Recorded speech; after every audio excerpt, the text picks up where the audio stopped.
नमस्कार। मैं शोमोपाध्याय और आप देख रहे हैं डी न्यूज़ क्लब का ये खास प्रोग्राम बात पते की। पिछले प्रोग्राम को आप सभी का बहुत सारा प्यार मिला, जिसके लिए तहे दिल से शुक्रिया। आज फिर आपके लिए कुछ नया जानने को, कुछ नया सीखने को। चलिए शुरू करते हैं। भारत में अधिकतर व्यक्तिगत कानून धर्म के आधार पर तय किए गए हैं। हिंदू, सिख, जैन और बौद्ध धर्मों के व्यक्तिगत कानून हिंदू विधि से संचालित किए जाते हैं। वहीं मुस्लिम और ईसाई धर्मों के अपने अलग-अलग व्यक्तिगत कानून हैं। मुस्लिमों का कानून शरीयत पर आधारित है, जबकि अन्य धार्मिक समुदाय के व्यक्तिगत कानून भारतीय संसद द्वारा बनाए गए कानून पर आधारित है। संविधान में समान नागरिक संहिता को लागू करना आर्टिकल 44 के तहत राज्य की जिम्मेदारी बताया गया है, लेकिन ये आज देश भर में लागू नहीं हो पाया। इसे लेकर एक बड़ी बहस चलती रही है। आज बात पते का प्रोग्राम इसी समान नागरिक संहिता यानी यूनिफॉर्म सिविल कोड पर। मेरे साथ हैं कुमुद रंजन जी। जी नमस्कार शुभम। नमस्कार कुमुद जी, जैसा मैंने बताया, क्या मानना है आपका समान नागरिक संहिता यानी यूनिफॉर्म सिविल कोड पर? अपनी राय रखिए। देखिए शुभम, इससे पहले हम यूनिफॉर्म सिविल कोड के बारे में कुछ कहें या कुछ बताएं, उससे पहले मैं एक जानकारी देना चाहूंगा कि लॉ कमीशन ने 7 अक्टूबर 2016 को लोगों से यूनिफॉर्म सिविल कोड मामले में 16 सवालों पर राय मांगी। लेकिन कुछ वर्ष गुजर जाने के बाद भी 14 सितंबर 2019 को जो लास्ट मैं बता रहा हूँ अपडेट, उसमें ये कहा गया है जस्टिस दीपक ठाकुर की तरफ से 21 पन्नों का जो आया उनका जजमेंट, तो उन्होंने कहा है कि सरकार ने यूनिफॉर्म सिविल कोड लाने के लिए कोई प्रयास नहीं किया है। तो ये था अपडेट जो मैं आपको बता रहा था। लेकिन अब मैं आता हूँ यूनिफॉर्म सिविल कोड की ओर कि है क्या। भारत के लिए हर नागरिक के लिए एक समान कानून, या कहें सभी धर्मों के लिए एक कानून जो सबके लिए मान्य होगा। यह भारत के संविधान भाग 4 के अनुच्छेद 44 में वर्णित है। वो विषय जिनपे यूसीसी लागू होता है, जैसे व्यक्तिगत स्तर हो गया, संपत्ति के मामले और उसका संचालन की मालिकाना हक किसके पास होगा, और सबसे बड़ी बात जो है जिसके लिए यूनिफॉर्म सिविल कोड की मांग होती आ रही है, वह है विवाह, तलाक और उनका संरक्षण, या कह ले उनके बच्चों का संरक्षण तलाक के बाद कौन करेगा। तो इसके लिए यूनिफॉर्म सिविल कोड की मांग हमेशा से उठती आई। तो कुमुच्ची, ये तो बात हुई कि सिविल कोड किन किन सब्जेक्ट पर लागू होता है। अब अगला सवाल आता है कि इसकी जरूरत क्यों है। जी शुभम, देखिए भारत में कई सारे धर्म हैं, जैसे हिंदू, मुस्लिम, सिख, ईसाई, बौद्ध, जैन, पारसी, लेकिन सब में अलग अलग सिविल कानून। जैसे हिंदू, बौद्ध, सिख और जैन, इन लोगों के लिए अलग से सिविल कानून है, मुस्लिम के लिए अलग है और ईसाई के लिए अलग है।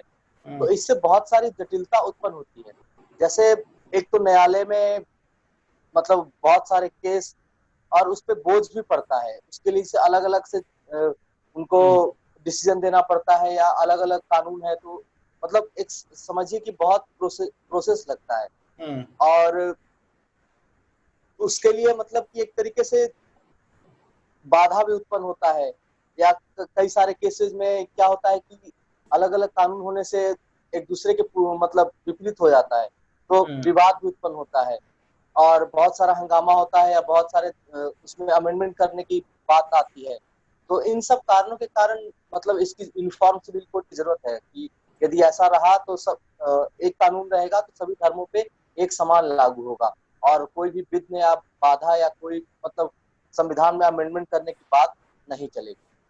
तो इसलिए इसकी अगला सवाल मेरा ये कि ये तो बात हो गई सब्जेक्ट और जरूरत क्यों है। अगला सवाल, वर्ल्ड में किस किस देश में ये लागू है और कौन कौन से देश हैं ये लागू होने जा रहा है।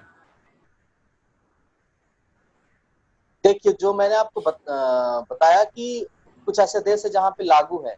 America, Ireland, Pakistan, Bangladesh, Malaysia, Turkey, Indonesia, Sudan और इजिप्ट ऐसे देश है जहाँ पे लागू है। और ऐसी मेरे पास कोई सूचना है नहीं कि कहाँ पे लागू होने जा रही है। कुमुच्ची, हमारे दर्शकों को बताइए, इंडिया में यूसीसी यानी यूनिफॉर्म सिविल कोड तब क्यों नहीं आ पाया जब संविधान बन रहा था? क्या ऐसी समस्या आई थी? देखिए शुभम, इसके पीछे बहुत एक रोचक कहानी। हम हम्म। संविधान बनने से पहले चलते हैं, जब ब्रिटिश राज का कानून था, तो हम्म। मैंने सर्च किया तो मैंने पाया कि जब ब्रिटिश गवर्नमेंट ने 1840 में लेक्सी लॉ की रिपोर्ट के आधार पर कानून तैयार किया था, हम्म। लेकिन यह कानून सिर्फ अपराध साक्ष्य और अनुबंध तक ही सीमित था। ब्रिटिश सरकार ने जानबूझकर हिंदू मुस्लिम के पर्सनल मामलों में कानून नहीं बनाया था। हम्म। वहीं जो ये सब भी कानून जो बनाया था, जो पर्सनल लॉ को छोड़कर, उसके लिए भी ब्रिटिश ब्रिटिश जज रखते थे, और ब्रिटिश जज ही उनका सुनवाई करते थे। तो ये था कि ये तो था, मैंने बताया जब ब्रिटिश राज कानून था। लेकिन 1946 में जब संविधान सभा या संविधान का गठन होने लगा, या उसमें क्या क्या रहेगा, अनुच्छेद और धाराएं, तब हम्म। उसमें दो धड़े बन गए। एक था B.R. अम्बेडकर का धड़ा, जो कि चाहता था कि यूनिफॉर्म सिविल कोड बने, लेकिन दूसरी तरफ जो उसमें मुस्लिम प्रतिनिधि थे, वो नहीं चाहते थे कि हम पर्सनल मामलों के साथ छेड़छाड़ किया जाए, या मतलब हमारे धर्म में कोई दखल अंदाजी दिया जाए। तो हम्म। अंततः सब लोगों ने मिलकर डिसाइड किया कि एक ऐसा बीच का लाइन बनाया जाए। तो बीच का लाइन के अनुसार ये तय हुआ कि जो यूनिफॉर्म सिविल कोड है, इसको राज्यों के लिए अधिकार छोड़ दिया जाए, और इसको भाग 4 में डालकर अनुच्छेद 44 के तहत ये बोल दिया गया कि इस कानून इस कानून का अधिकार बनाने का राज्यों को दे दिया जाता है, और राज्य अपने राज्यवासियों के रक्षा और उनके मतलब पर्सनल मामलों के लिए कानून बनाएगी। जिसमें एक जो वक्तव्य लिखा है, तो मैं वो बताना चाहूंगा। The state shall endeavour to secure for the citizen UCC throughout the territory. तो हम्म। इसके बाद कहीं यूसीसी नहीं बना आज तक। बस एक गोवा को छोड़ दे, वहां भी पुर्तगाली सिविल कोड 1867 के तहत ही वहां पे यूसीसी लागू है, और उसके अलावा भारत में और कहीं भी कोई भी राज्य में यूसीसी अभी तक नहीं बन पाया है। जी ठीक। शुभम। ठीक। तो मुझे किसी और रिलीजन में वुमेन से जुड़ा यानी महिला से जुड़ा हुआ कोई कानून है क्या?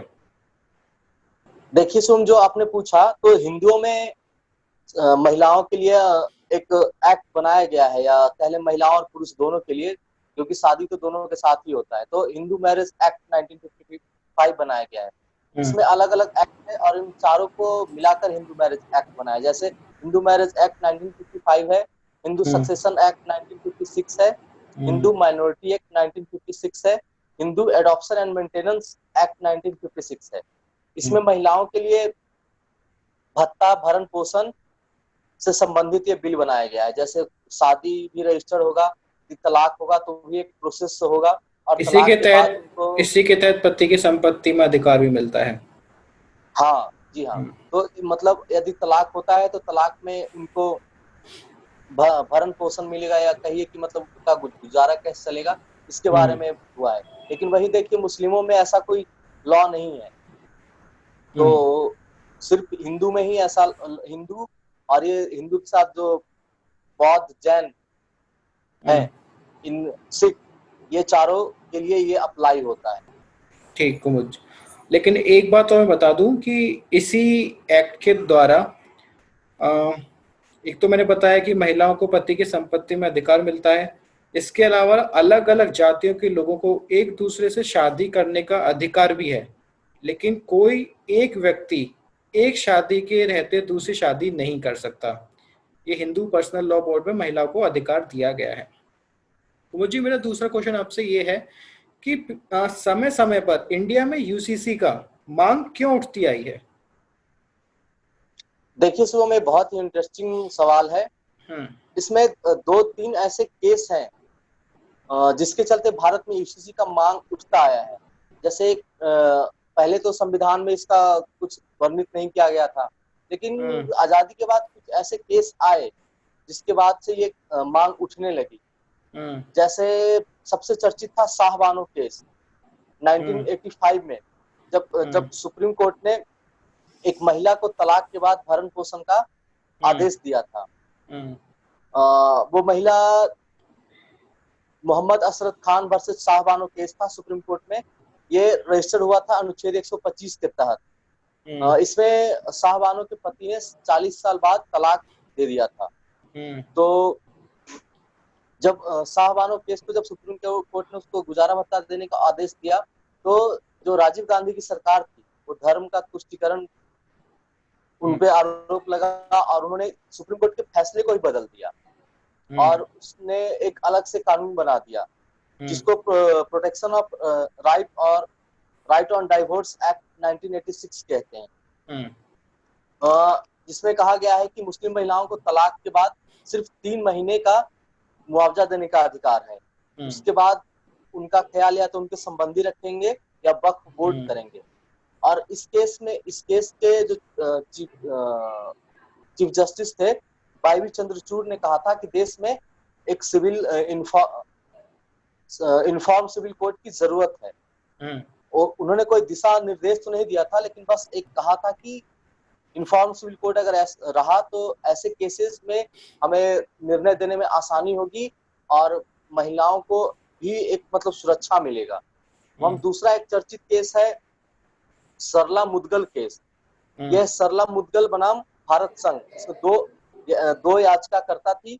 पहली थी कल्याणी जो कि गैर सरकारी संगठन यानी कि एनजीओ थी, जिसकी प्रमुख थी सरला मुदगल। वो जो पीड़ित महिलाएं थी तो उनको वो न्याय दिलाती थी जो मतलब समाज में किसी चीज से पीड़ित होती थी। तो इसी में एक और पटिशनर थी मीना माथुर, जिनकी 1988 में जितेंद्र माथुर से शादी हुई थी, लेकिन मीना ने आरोप लगाया कि जितेंद्र माथुर ने इस्लाम धर्म अपनाकर और दूसरी शादी कर ली है।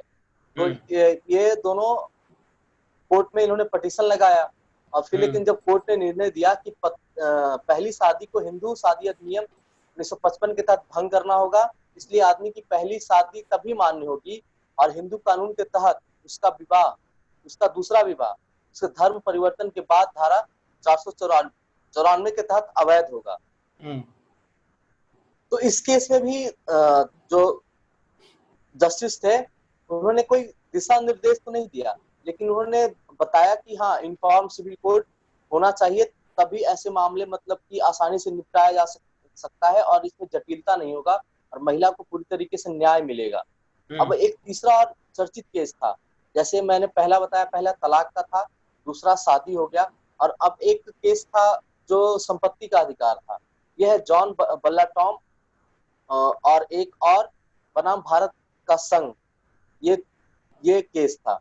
इसमें पहला जो याचिका करता था एक भारतीय नागरिक और एक कैथोलिक पुजारी था और वहीं दूसरा ईसाई था। याचिकाकर्ता का दावा था कि भारतीय उत्तराधिकारी अधिनियम 1925 के तहत उन्हें धार्मिक और धर्मार्थ उद्देश्य के लिए संपत्ति के अधिग्रहण से रोका जाता है। तो इस केस में भी मतलब जस्टिस ने वही यूनिफॉर्म सिविल कोड की महत्ता को समझा और उन्होंने कहा कि सरकारों को यूनिफॉर्म सिविल कोड बनाना चाहिए। खैर कुमुद, ये तो है कि यूनिफॉर्म सिविल कोड लागू होने से भारत की महिलाओं की स्थिति में सुधार आएगा। कुछ धर्मों के पर्सनल लॉ में महिलाओं के अधिकार सीमित तो हैं। इतना ही नहीं, महिलाओं का अपने पिता की संपत्ति पर अधिकार और गोद लेने जैसे मामलों में भी एक समान नियम लागू होंगे। अब मेरा इसी से जुड़ा हुआ अगला सवाल है कि इंडिया में इसकी मांग तो उठती आई है समय समय पर, लेकिन ये इंडिया में लागू क्यों नहीं हो पाया?